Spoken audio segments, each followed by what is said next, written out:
ಹುಬ್ಬಳ್ಳಿಯ ರಾಮಕೃಷ್ಣ ವಿವೇಕಾನಂದ ಆಶ್ರಮದಲ್ಲಿ ಶ್ರದ್ಧಾ ಭಕ್ತಿಯಿಂದ ಗುರುಪೂರ್ಣಿಮೆ ಆಚರಿಸಲಾಯಿತು. ಕಾರ್ಯಕ್ರಮದಲ್ಲಿ ಸ್ವಾಮಿ ತೇಜಸಾನಂದ ಹಾಗೂ ಸಾವಿರಾರು ಭಕ್ತರು ಭಾಗವಹಿಸಿ ಗುರುಗಳಿಗೆ ಕೃತಜ್ಞತೆ ಸಲ್ಲಿಸಿದರು. ಈ ವೇಳೆ ಭಜನೆ ಹಾಗೂ ಪ್ರವಚನಗಳು ನಡೆದವು.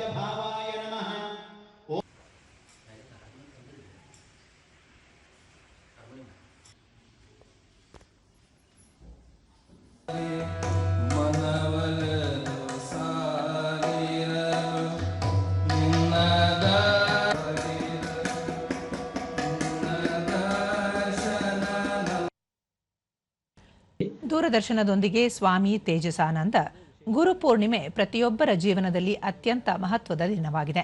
ಆಧ್ಯಾತ್ಮಿಕ ಜೀವನದಲ್ಲಿ ಗುರುಗಳ ಮಾರ್ಗದರ್ಶನ ಅತ್ಯಗತ್ಯ. ಅವರ ಆಶೀರ್ವಾದ ಮತ್ತು ಉಪದೇಶದ ಮೂಲಕ ಜೀವನ ಸನ್ಮಾರ್ಗದಲ್ಲಿ ಸಾಗಲು ಸಾಧ್ಯವಾಗುತ್ತದೆ ಎಂದು ಹೇಳಿದರು. ಗುರುಪೂರ್ಣಿಮೆಯಿಂದ ನಾನು ಒಂದು ಕಡೆ ಇರ್ತೇನೆ, ಯಾಕಂದ್ರೆ ಆ ಕಾಲದಲ್ಲಿ ಗುರುಗಳು ಪ್ರಯಾಣ ಮಾಡ್ತಿದ್ರು. ಅದರಿಂದ ಗುರುಗಳ ದರ್ಶನ ಮಾಡುವಂಥ ವಿಶೇಷ ದಿನ ಇವತ್ತು. ಪ್ರತಿಯೊಬ್ಬರಿಗೂ ಗುರುಗಳು ಇರಬೇಕು.